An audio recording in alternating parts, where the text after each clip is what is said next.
Welcome back to Native Strength. I'm your host, Hyapatia. In this episode, we're going to continue our dance around the wheel of life. We started in the South, where we talked about what a difference our perspective can make in our lives. Then we went to the Southwest, where we examined our interpretation.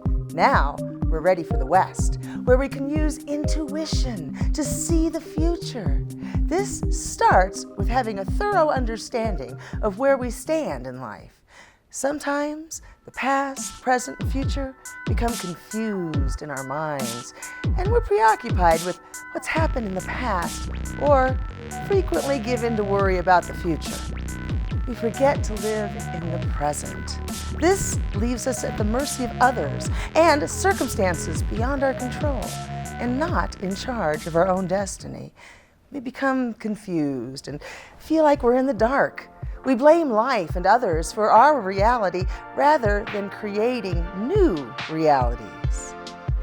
There are many times that these excuses aren't based on our current reality, though, but are more about our fears. For example, maybe we got knocked down when we tried to climb a hill. No matter how hard we tried, we always found ourselves on our backside at the bottom of the hill. At the time, we may not have looked for any other paths up the hill. Time passed, and circumstances may have changed, but because we believed that we will always be knocked back down, we've given up trying. This is the negative energy of the West. We don't see that there are other paths or that things have changed over time. In this episode, I will tell you stories and give you an example of what I mean by this. Our inner personas that I introduced you to way back in the Flowering Tree episode are in the West. It's by communicating with them that we're able to live in the present, see the past in a new light, and envision what we want for the future. Our inner personas are the key to our intuition. The West is the place of the physical body, our physical world, and this is where we are able to transform energies. For example, we can transform our anger into enthusiasm. You may be like me. If someone tells you that you'll never be successful at something, does that just make you more determined to do it? If so, you are transforming their negativity into positive action. This is how we prove those who said we were incapable of success to be wrong. If we're negative, we believe what we've been told in the past about what kind of person we are and about how the world works. We become paralyzed by fear and too worried about what may happen in the future to manifest our own reality. This makes it impossible to see outside of the box and envision alternative ways of achieving our goals. The West stands for the physical world, introspection, and intuition. This is the third step on the wheel of life. After we've danced in the South and examined our perspective, then taken the next step in the Southwest and interpreted what we've perceived, we can then move on to the West. This is where we can begin to see what is possible in the future. This is also one of the 10 magical gifts I told you we were all capable of in the very first episode of this series. When we are willing to re-examine our perspective and reinterpret our life, we open up our ability to see how the future may unfold. As a child, we had limited knowledge and abilities. It's important to re-examine our perceptions with our new wisdom. We interpret what we have learned by looking at life from all points of view. It's at this point we begin to see how the future may unfold. So, let's begin our third step on this dance around the wheel of life. Our first story is about negative female energy, which both men and women can use. Life had been hard for Nikki from day one. She saw her father beat her mother whenever he came home drunk and in a bad mood. Her mother would have left him, but she got pregnant at an early age and never finished high school. Her mother thought she could never bring in the kind of money that her father's construction work did, so she tried to stay on his good side. This taught Nikki that men use their physical strength against women. Nikki left home as soon as she was old enough to get a job. Her father had started abusing her too, and she wasn't going to put up with it.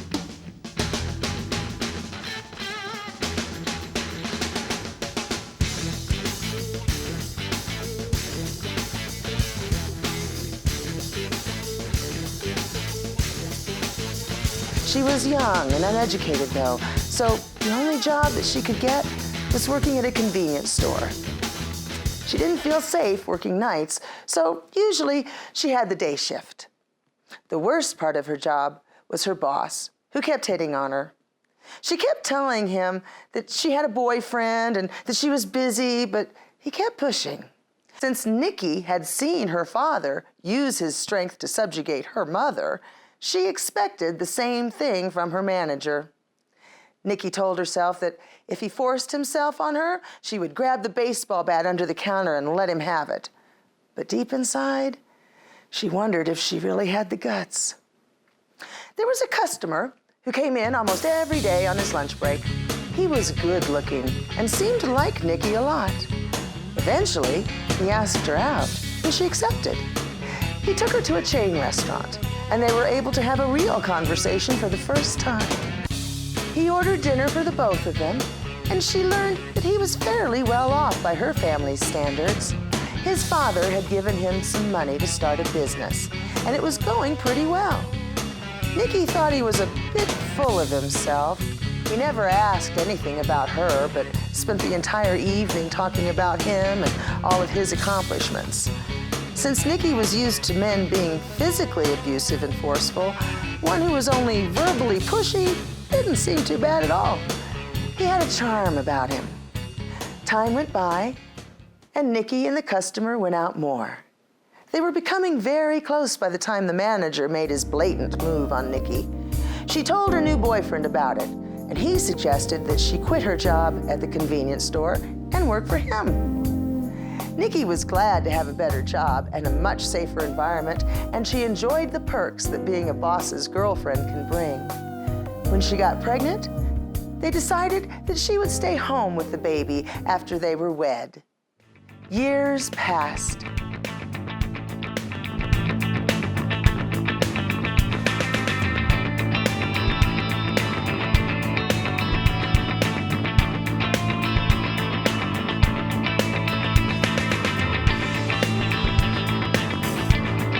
And Nikki's daughter grew to be a teenager with her own dreams and aspirations.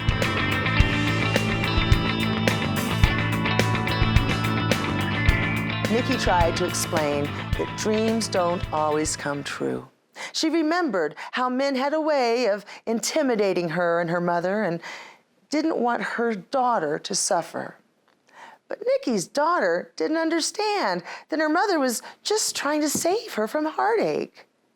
Nikki decided it was high time to have a talk with her daughter to explain the facts of life, how things are in the real world. Nikki told her daughter that she had hopes and dreams when she was young too, but people always stomped on them. Nikki's father had made it impossible for her to finish school. Her boss had made work unbearable. The only way she could survive was to accept the job offered by her then husband. When she got pregnant, she had to stop work and take care of her daughter. Life and men had a way of keeping women down, and she wanted to prepare her daughter so that she wouldn't be so disappointed when she found out the truth. Nikki's daughter felt like her mother was trying to put limits on her dreams.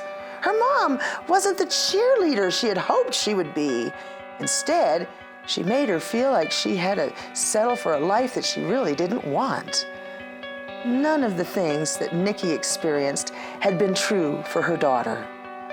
The misunderstanding drove them apart. Do you see how Nikki had a limited perspective? She interpreted the world based on her own past experiences. This made her predict a similar experience for her daughter. She hadn't taken the time to open her mind with the first 2 steps on the wheel of life, to be able to see that life could be different from the experiences that she had had. This made her think that her daughter would run into the same limitations and problems that Nikki had in the past. Now, let's look at the positive female energy in the West. Remember, both men and women use female energy. Penny grew up poor, but she always found beauty in small things like flowers. She wanted to open a flower shop when she grew up, and one day she made her dream a reality. Things were going pretty well until a terrible fire destroyed the shop, and the insurance company didn't pay her what the store was worth. Not long after that, her husband threw his back out at work. After a few months with no resources to rebuild her business and her husband still too injured to work, it was getting very difficult to pay the bills and put food on the table. Penny talked it over with her husband, and they decided they didn't need 2 cars. They sold the older one, and Penny got a job at a local department store. Their house was beautiful, but it was near the old flower shop in an expensive area of town that they could no longer afford. Since the flower shop was gone, there was no reason to stay in the expensive neighborhood. After discussing it, they decided to put the house up for sale and find a more reasonable place. The home they lived in didn't have room to grow flowers or vegetables in the yard, so they thought it might be nice to have a place with a bit of a yard, and they began their search. It wasn't long before they found a smaller home in a quiet area where they could grow food and flowers, and Penny's husband could recuperate. Penny canned food for the family that fall. She sold produce and flowers on the side of the road. She drove to a more populated area where people bought the things that she had grown. She arranged flowers in lovely vases and bouquets, and she displayed fresh fruits and vegetables from the trunk of her car. Her business was especially good on the weekend, and by the time her husband was ready to go back to work, Penny was supporting them fairly well now that their expenses were so much lower. Penny was not afraid to quickly make the sacrifices necessary to bring her family back from financial devastation. She perceived that there was a major lack of income. She interpreted that if something wasn't done quickly, there would be major repercussions. She saw what would happen in the future if she didn't act quickly. She prioritized their needs first, then their wants, and lastly, their desires. Her maturity and hard work kept them from bankruptcy or worse. She wasn't afraid to quickly change along with the circumstances. It didn't take her long to see that with both of them out of work, their expenses had to change dramatically and quickly, or they would be in deep trouble. Penny didn't take time to sit and mope about it or to try to find a way around the inevitable. She studied the situation, and she didn't hesitate to take action. Now, let's look at the negative male energy in the West, which can be seen in both men and women. Neil was highly driven. He excelled in school and kept his nose to the grindstone. His parents were very proud of him, and this made him feel good about himself. As he grew, he didn't take time away from his studies to date or to pursue frivolous activities like so many other kids his age. In his senior year of high school, Neil had been attracted to a nice, smart young girl in class. He really enjoyed talking to her and wished they could spend more time together. She enjoyed his company, but didn't think Neil really cared for her because he never asked her out. He was afraid that if he did, and they had a relationship, it might interfere with his studies. If they hit it off, she would probably want to get married and have kids, and that would take a lot of money and time. He figured she would eventually grow tired of him anyway. He decided that it was probably best never to ask her out in the first place. And so, he never did. He never gave love much thought after that. His grades earned him a nice job after college. He quickly rose to the top of his company and was admired for his cutthroat style. Soon, he was orchestrating hostile takeovers of the competition and expanding at a rapid pace. When Neil's parents asked if he had found a girlfriend yet, he would always dismiss it. He had decided long ago that a partner would be a distraction, but his parents just didn't get it. Neil found joy in reaching new levels of wealth. He was frugal and hardworking, so he rarely splurged on such things as fancy vacations or entertaining. He preferred to spend his money on collectibles and low-risk investments. By the time he was middle-aged, he had a nice garage with a few antique cars, some museum pieces in his study, and an impressive gallery of fine art. Neil had great taste, and his fabulous financial success enabled him to indulge. But he never spent much money on travel or entertaining. He wanted to stay there, to guard his goodies, and make sure that no one tried to steal his treasures. He felt uncomfortable venturing away from his home. He thought it was safer to stick to the routine that had always led to his success. It was best to keep doing what had always worked. That way, there were no unpleasant surprises. Neil never did find success in love. That didn't matter. He was highly successful in business, and nothing could take that away. Besides, he liked being single. He had never let anyone into his life because he didn't trust anyone really, and he didn't really feel comfortable talking to people. He didn't need people. He was successful without them, he thought, precisely because he didn't waste time with distractions and frivolous things like entertaining people. Eventually, Neil's parents died, and he was left alone with his money and collectibles. He was a lonely man who had a very limited understanding of life. He had no idea how most people really felt about things. He had no comprehension of the struggles and joys that met the rest of humanity every day, and so his colleagues never understood him on a personal level. You see, he had long ago become stagnant in his emotional growth. Neil's success in school as a young child naturally made him feel good about himself. Instead of expanding his comfort zone, he stuck with the first thing he was good at, school. He didn't mature and evolve as he aged. Instead of exploring other things in the world that would bring him joy, he focused on the one thing he felt safe with.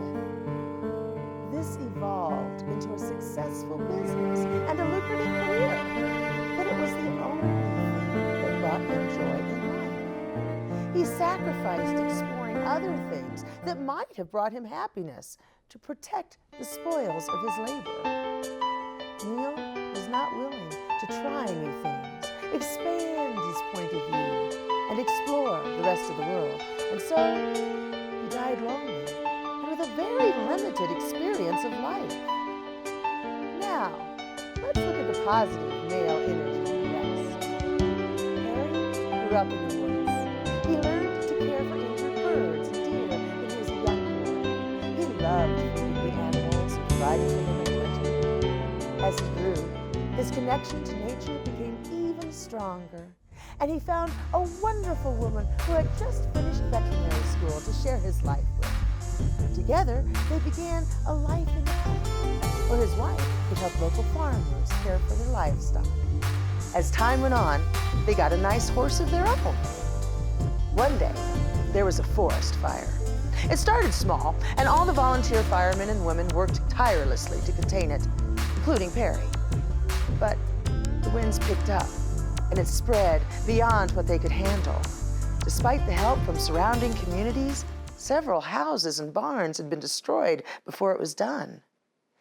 Perry worked hard to help fight the fire along with his neighbors and didn't know that his own barn had burned.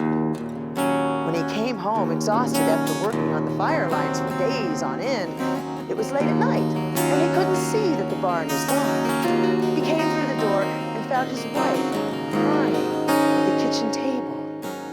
She told him what had happened, how their horse had been lost running from the fire. She was beside herself with grief.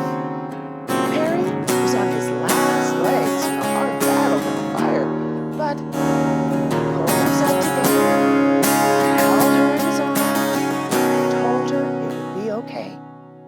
He said they would look for the horse in the morning when it was light outside and they could see him.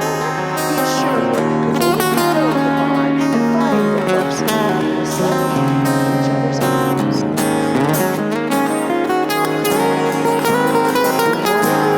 searched the area for the four-legged pet. They called to the wind.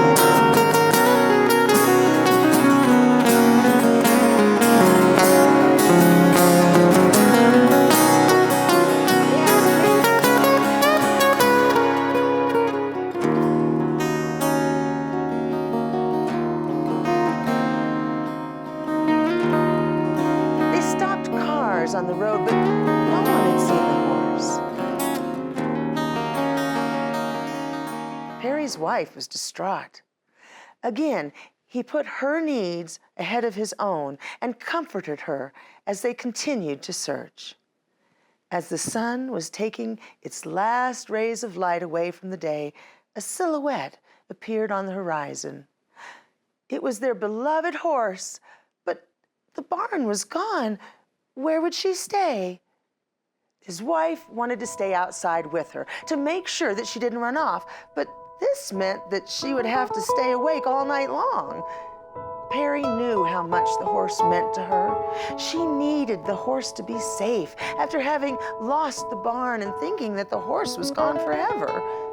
He knew what he had to do. Perry opened the front door, went into the kitchen, and got some carrots out of the refrigerator.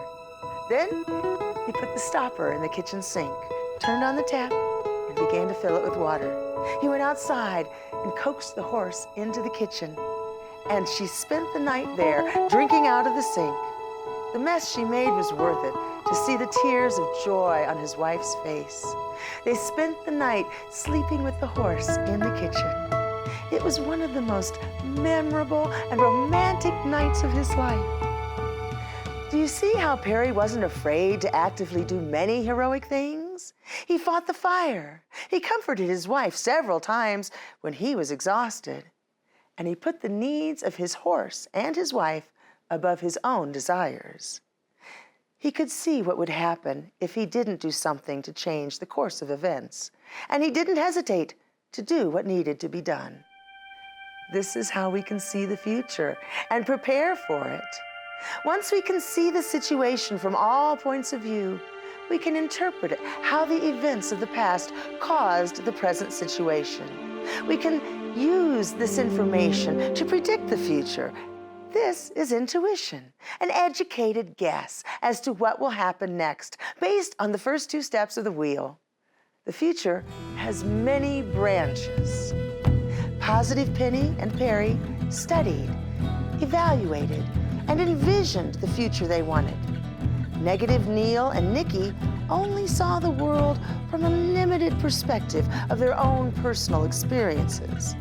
That caused them to interpret the world to be only what they had seen. Now, I'm going to give you an in-depth exercise that will help you to see the future in your life. It doesn't have to be done all at once, but you will have more continuity in your answers if you do. This can get complicated, so be prepared to write down any insightful answers you get. There are 5 areas in everyone's life and 5 arenas. These areas and arenas intersect, and the aspects and attributes of each of them are always changing.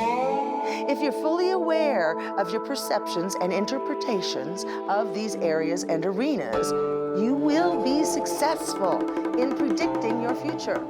So, ask yourself how you perceive and interpret the arenas of your family, social relations, religious community, political environment, and your economic situation. Then, ask yourself how these arenas dance with your emotions, your physical needs, the facts you know about the world, and your spiritual awareness.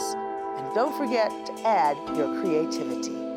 Our creative energy is held in the center of the wheel of life. When you see how all of the 5 arenas, family, society, religious community, political environment, and economic situation, work with the 5 areas, emotional, physical, mental, spiritual, and creative, you get a complete picture. It's only with a clear view of this picture that we can successfully predict our future.